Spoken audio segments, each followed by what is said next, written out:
ายดีเด้อพี่น้องเด้อหมดแล้วเนาะสบายดีสบายดีโอ้ยสบายดีสบายดีหอดแล้วโอ้มือเด้อระวังเด้อลอยลีตำไปเลยนี่สบายดี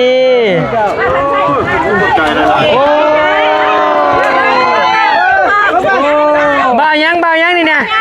บ่าวยังบ่าวนิ้วเย้นั่งเลยโดยขอบคุณกับใจหลายๆสวัสดีบ่าว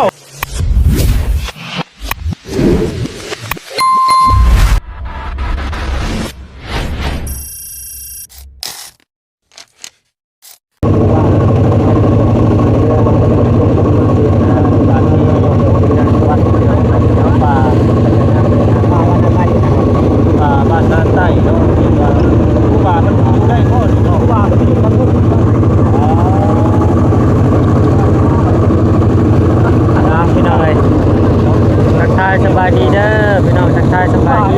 พี่น้องเลยเนาะอยู่บรรยากาศน้ำท่วมขี่เรือเนาะพี่น้องเนาะเต็มเรือเลยเต็มลำเลยพี่น้องเลย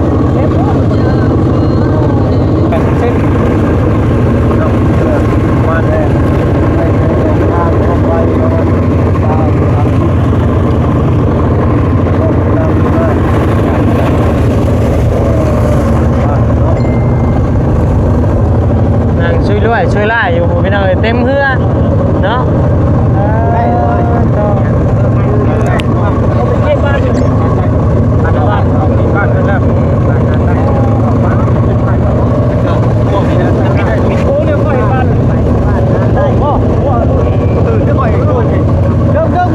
ตีไทย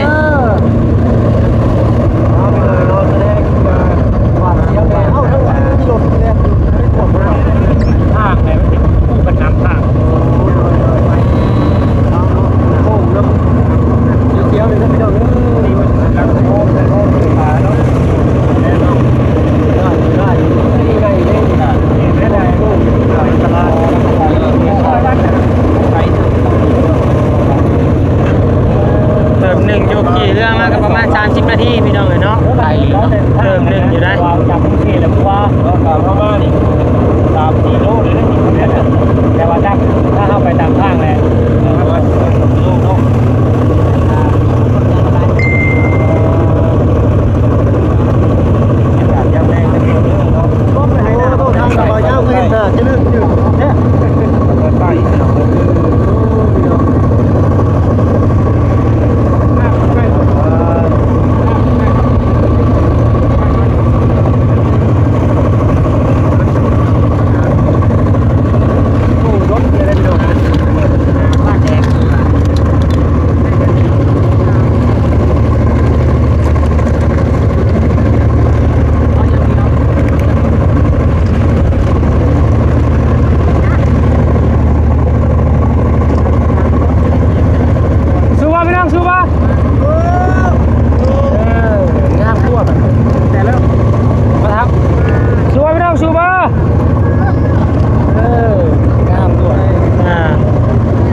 สเก็ต1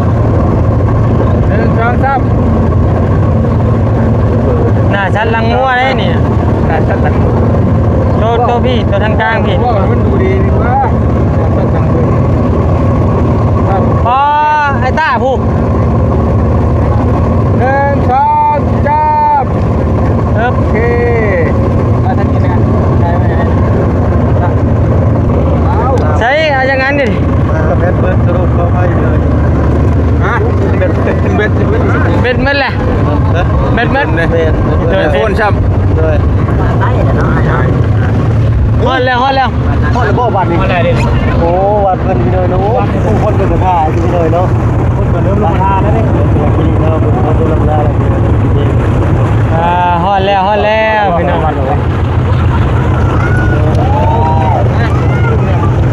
หิวเพิ่มเลยได้บัดนี้ได้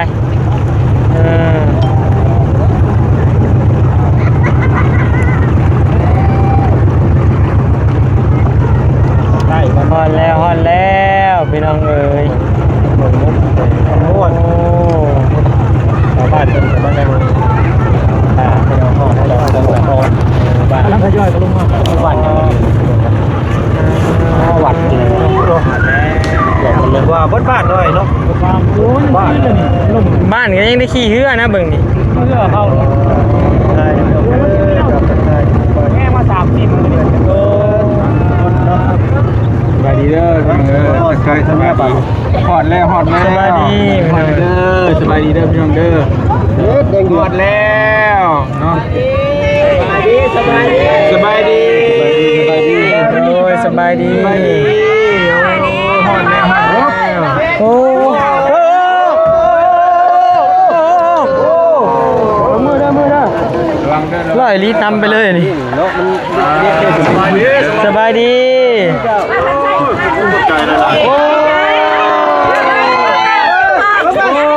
บ่าวยังนี่นะบ่าวยังบ่าวนิ้วเย้นั่งเลยโดยผมกับใจหลายๆสบายดีบ่าวโดยมาทิ้งมาเด้อต่อสบายดีเราเทนอหน้าตาเราเทนอขอบใจติดตามตลอดเด้อโดยติดตามตลอดมาไหนก็มาตอนไหนโอ้อันนี้บ่ยังเย้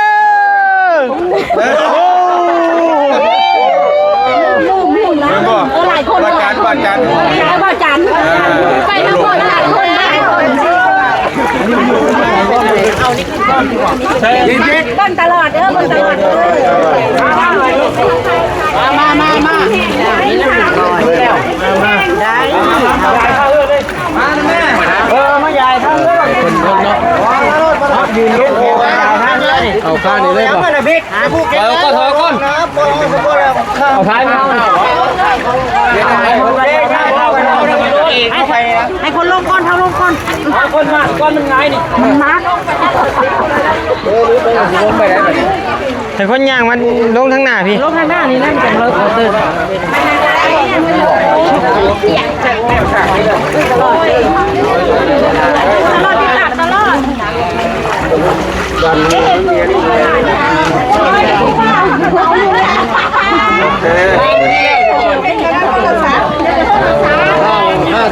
นี่เด้มานี่เอามาพี่ครับ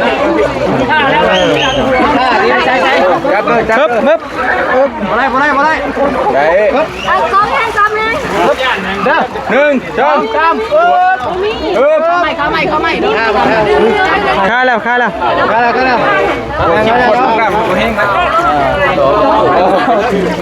เลิกได้เลิก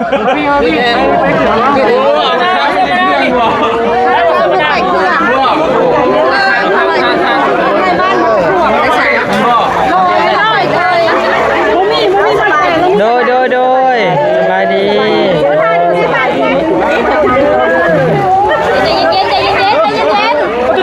เข้าไปใช่น่ะจะไปชิงงมาใครเนาะเอาเน่น่ะมาเจ๊มามา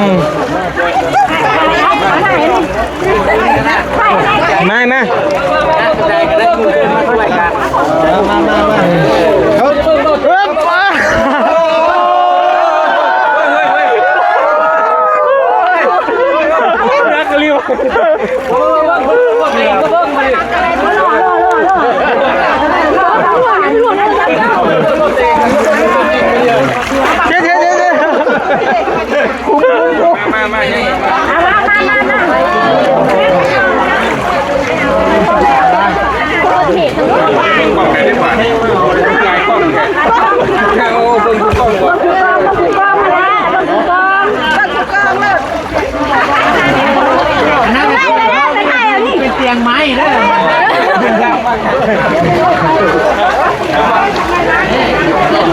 นี่ละเกียงเขานี่ละเกียงไหม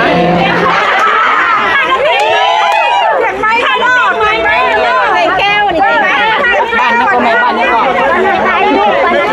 บ้านนาใต้เลยนาใต้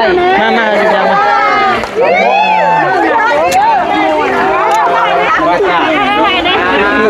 เนาะเดี๋ยวเพิ่นต้นหับดีขนาดพี่น้องเลยต้นหับดีขนาดแบบคักพี่น้องไปดิแม่เฮ้ยแม่ที่พูดอีกเท่าไหร่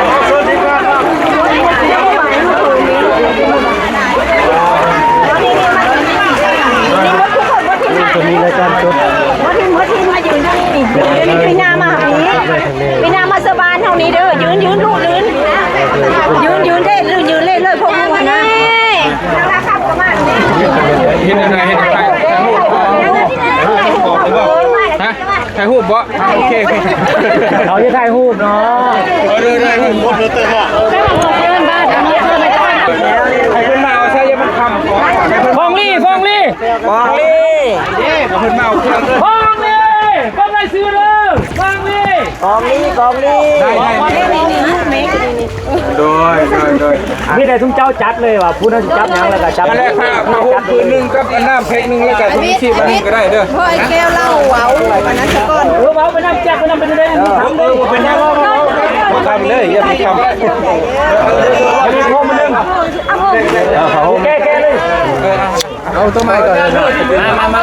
เป็นที่ต้นไม้เป็นใหญ่ขึ้นละไปใส่ใครบัจจ้าบอกบัจจ้าคุณทล่านี่แหละแม่แล้วหน้าไทยในงานของแล้วก็ต่อแบบเอาคนน้ำครับนี่ได้ทุกสิที่บ้านนาใต้ทำแดงเข้ามาเลยพี่น้องเลยเดี๋ยววันนี้ป้ายร้านก็ได้เป็นแจกง่ายเป็นแจกเนาะเดี๋ยววันนี้จะเก็บภาพให้เบิ่ง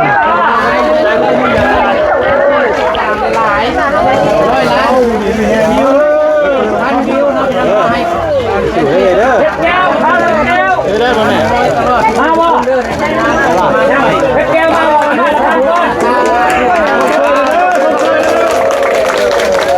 ไปมาบ่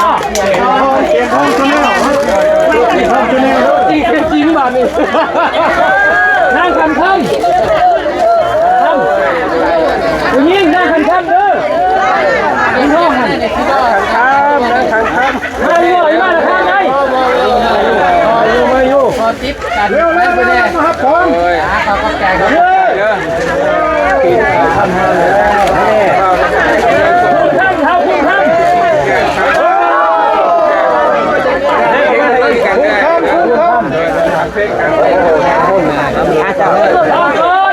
จะปีนมัน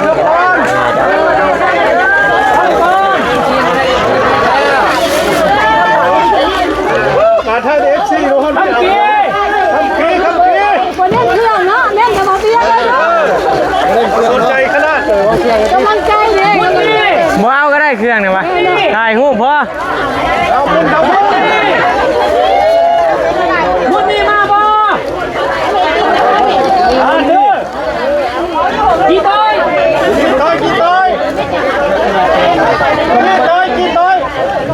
เครื่องเนาะผ่านดูได้เสียงได้เครื่องโอ้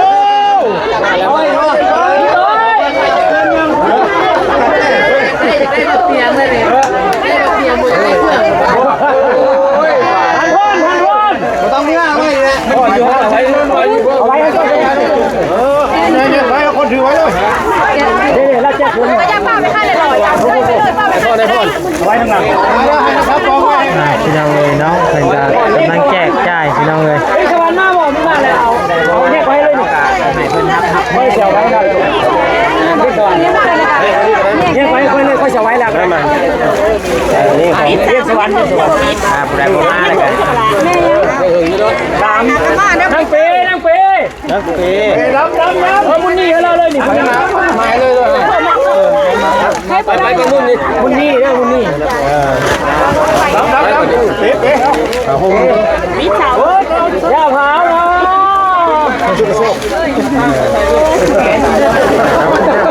คงใช่ ก็เอาว้าวตัวละแม่ชมไทยตัวนี้คักดีว่านี่พี่น้องเลย เนาะเอิ้นชื่อกับมันนี่แล้วเนาะคักลี ต้องมีฟังเลยพวกนี้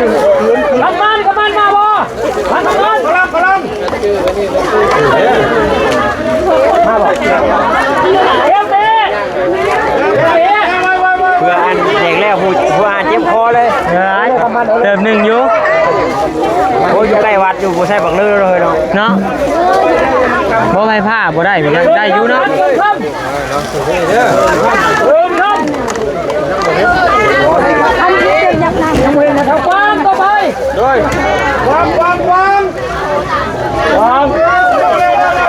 วางมีโยทำไปเลยทำเลยไม่ต้องสิเมื่อสปอร์ตต่ออีก เป็นแนวได้ฮะเป็นแนวได้เต้นอยู่แบบครั้งแรกบ่ครั้งแรกเด่นมากครับมันจะไม่ได้โยนไก่ศูนย์พระจันทร์นี่ขอบคุณพ่อจะมาโยนไก่ยืนเลย นี่กำลัง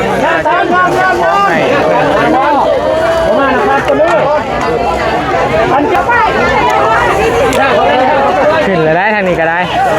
ขึ้นมุ้งสูงด้วยกันน้องเลยเนาะแก้วจะเห็นมัดกันแก้วมาคนนี้ครับก็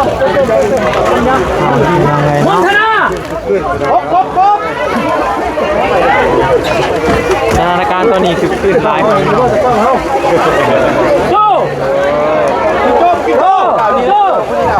ชาวบ้านครับมาพอท่านประกาศให้ปักเลยให้ท่านเราคำเพื่อชีวิตไอเสียงเราคำจิบคอไรเติมนะกบห้าใจเลยนะที่นี่เลยกันเลยผู้มัน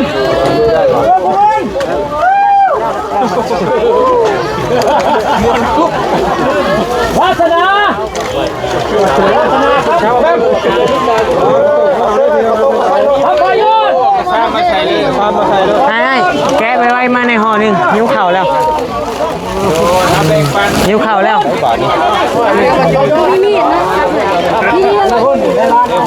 เอาไว้ได้เลยไม่ต้องขาดกัน บอลผมมีไว้นั่นไว้ฮะไว้นั่นแหละโอเคนิ้วเข่าแล้วพี่น้องเลยพอนิ้วเนาะมันขนมโดยไม่ใช่ขนมนี่แหละนิ้วแห้งแหละกระเพาะดิพี่น้องเลยใครชนะดูก่อนเลยใครชนะดูไว้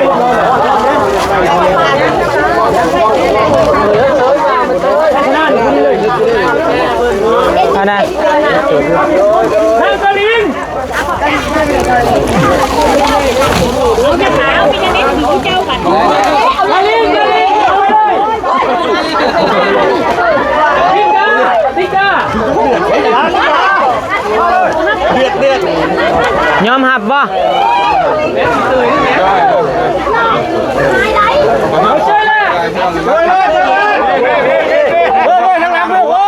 พี่วงเพชรครับวงเดียวเต็งของสีพระจันทร์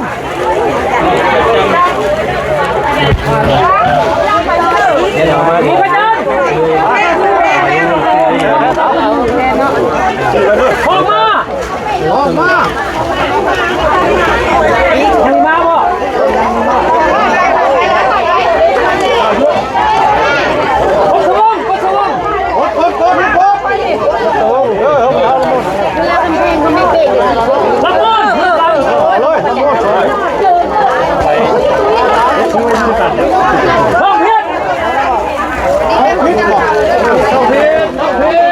เจน้อยสู่ตายพี่น้องเลยเนาะ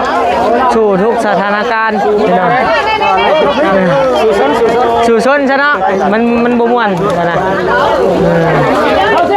บอต้าสบายดีสบายลึก